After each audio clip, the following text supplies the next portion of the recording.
Hai semuanya, kami dari kelompok 5 yang terdiri dari Aulia, saya Eugene, Chris, Paula, dan Yoel. Kali ini kami akan mengutarakan apa yang telah kami pelajari selama 1 semester ini. Materi yang pertama adalah tentang agama dan inklusivisme. Seperti yang telah dijelaskan, agama bertujuan untuk memperbaiki hidup para penganutnya. Namun perbedaan-perbedaan tersebut menjadi salah satu penyebab masyarakat memberi batas tertentu dalam bersosialisasi, terutama dengan orang yang berbeda agama. Batasan-batasan tersebut yang mempengaruhi pandangan seseorang dalam melihat orang lain, dan juga menjadi penyebab sebuah konflik. Solusi yang paling tepat untuk ini adalah untuk mengubah pola pikir masyarakat.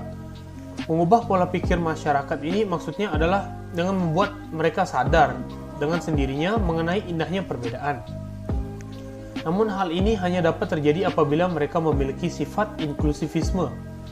Inklusivisme ini adalah sikap di mana kita membiarkan orang lain masuk ke dalam kehidupan kita. Maksudnya itu di sini adalah kita menghargai dan menghormati perbedaan orang-orang yang di sekitar kita. Nah, ini adalah salah satu contoh yang terjadi apabila tidak ada sifat inklusivisme. Ini salah satu konflik yang berkaitan dengan umat Buddha dan Islam di Tanjung Balai. Kejadian ini berawal dengan rumor orang-orang yang sedang beribadah di vihara keberatan karena suara azan yang sangat keras. Nah, selain rumor itu juga ada tersebar kabar bahwa seorang wanita melempar batu ke dalam masjid dan mengusir imam yang di dalamnya. Ini semua merupakan salah paham yang mengakibatkan kerusuhan. Vihara di lokasi itu dibakar dan mobil-mobil di sekitarnya juga dirusaki. Kerugian dari insiden ini adalah sebesar 3 miliar rupiah. Konflik tersebut sebenarnya mudah diselesaikan dengan dialog untuk mengklarifikasi apakah benar rumor tersebut terjadi.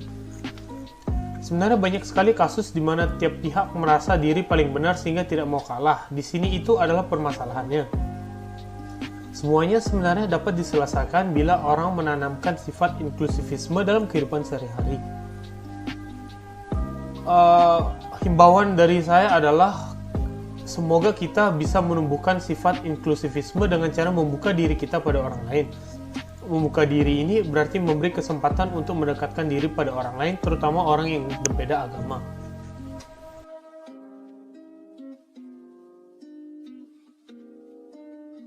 Yang kedua adalah agama dan budaya. Relasi agama dan kebudayaan itu sangat erat. Seringkali nilai-nilai budaya itu berasal dari agama. Simbol agama sendiri juga berasal dari kebudayaan. Secara lebih singkat, agama merupakan suatu gagasan, sedangkan budaya adalah fisik dari gagasan tersebut. Hubungan antara agama dan budaya bermacam-macam. Ada yang bertolak belakang atau radikal, ada yang budaya berkedudukan lebih tinggi dari agama atau akomodasi, dan sebaliknya disebut perpaduan, serta agama yang ada untuk memperbarui budaya atau pembaruan. Contoh dari hubungan agama dan budaya adalah salah satu gereja di Yogyakarta dengan konstruksi bangunan mirip Candi Prambanan. Selain itu, ada juga wayang di Lumajang yang bernama Wayang Wahyu yang menceritakan tentang kelahiran Yesus Kristus. Hubungan antara budaya dan agama di Indonesia menurut kami saat ini cukup dinamis. Bisa jadi karena milenial dan generasi kami cukup terbuka, sehingga budaya baru yang berhubungan dengan agama akan tercipta. Apapun hasilnya, kami berpendapat bahwa budaya dan agama merupakan dua aspek yang dapat saling menyempurnakan satu sama lain.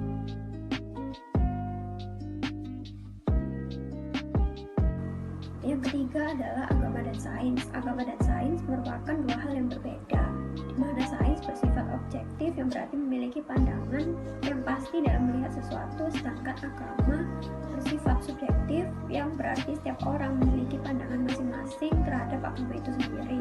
Perbedaan tersebut cukup untuk menimbulkan pertentangan dan konflik antara kedua belah pihak, di mana masing-masing pihak dapat berjalan sendiri dan tidak membutuhkan pihak lainnya. Contoh kasus yang terjadi adalah kisah Galileo Galilei yang dihukum karena memiliki pandangan yang berbeda dengan gereja pada saat itu.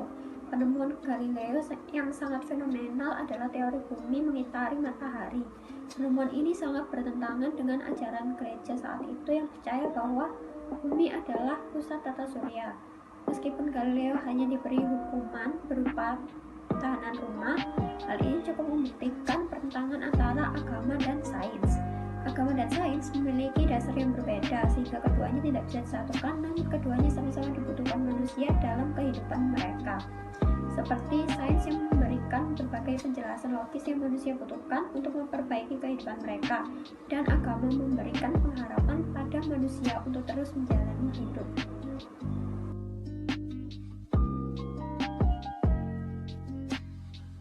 Yang keempat adalah agama dan politik. Agama dan politik bagi masyarakat Indonesia adalah satu kesatuan yang tidak bisa dipisahkan. Memisahkan agama dan politik dalam kehidupan berbangsa dan bernegara jelas bertentangan dengan Pancasila. Namun satu kesatuan bukan berarti boleh mencampur aduk dan salah penempatan antara kepentingan politik dalam kepentingan agama, karena amat berbahaya. Contohnya, di masa sekarang ini agama sering digunakan dalam kampanye secara tidak langsung. Misalkan mengadakan kegiatan keagamaan menjelang pilkada, saling mencela kepercayaan agama lain, rutin mengunjungi rumah ibadah, menggelar pengajian, dan sebagainya. Perbedaan agama dieksploitasi sedemikian hebat, dan mengutip ayat-ayat kitab suci untuk meraih dukungan selama kampanye. Dalam momen ini, tidak heran para petarung pilkada mendadak religius, alim, dan penuh dengan simbol keagamaan. Yang dapat kita himbau dari sini adalah agama sejatinya diharapkan dapat mengeliminasi karakter utama politik yang cenderung menghalalkan segala cara untuk meraih tujuan dan kekuasaan. Pada kondisi ini, masyarakat harus berpikir rasional dan mengedepankan prinsip-prinsip kebinekaan, sehingga tidak merusak keberagaman Indonesia. Hal ini harus dilakukan oleh semua elemen masyarakat. Sebab demokrasi tidak membenarkan di mana kebebasan dalam beragama dipolitisasi untuk kepentingan politik jangka pendek suatu kelompok.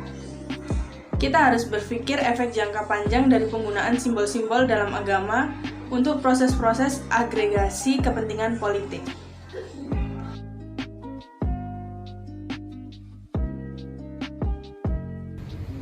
Yang kelima, benang merah menuju inklusivisme dalam beragama. Kita jadi paham bahwa semua materi yang diberikan, baik agama dan politik, agama dan budaya, serta agama dan sains, itu berhubungan erat dengan bagaimana inklusivisme itu sangat dibutuhkan supaya kita dapat hidup beragama dengan damai. Inklusivisme itu tidak mudah untuk diwujudkan, namun dengan kombinasi toleransi dan Pancasila, maka akan diwujudkan. Contohnya, saat ini sedang ramai tentang isu Palestina dan Israel. Konflik kedua negara tersebut sangatlah dikambingkan, dan kami merasa hal tersebut lebih ke arah politik dibandingkan konflik agama. Beberapa orang entah kenapa terburu terpanaskan dengan isu tersebut dan mengutuk agama Yahudi dengan memproklamirkan agamanya yaitu Islam. Hal ini menurut kami kurang tepat. Ada yang juga menganggap Yerusalem adalah tanah suci, dianggap pro-Israel, dan akhirnya timbul eksklusivitas bahwa yang membela Palestina hanyalah orang Islam. Terlepas dari siapapun yang didukung, bukan berarti kita harus membenci orang dan agama tertentu karena konflik tersebut. Keterlibatan emosional karena konflik ini merupakan cobaan bagi kemampuan masyarakat Indonesia untuk dapat membedakan lingkup agama, kemanusiaan, dan politik. Selama masyarakat perbedaan pada toleransi yang diperkokoh oleh pemahaman yang baik terhadap Pancasila, kami merasa inklusivisme dalam beragama Indonesia akan semakin membaik. Demikian hasil kerja kelompok kami. Terima kasih atas perhatiannya dan sampai jumpa.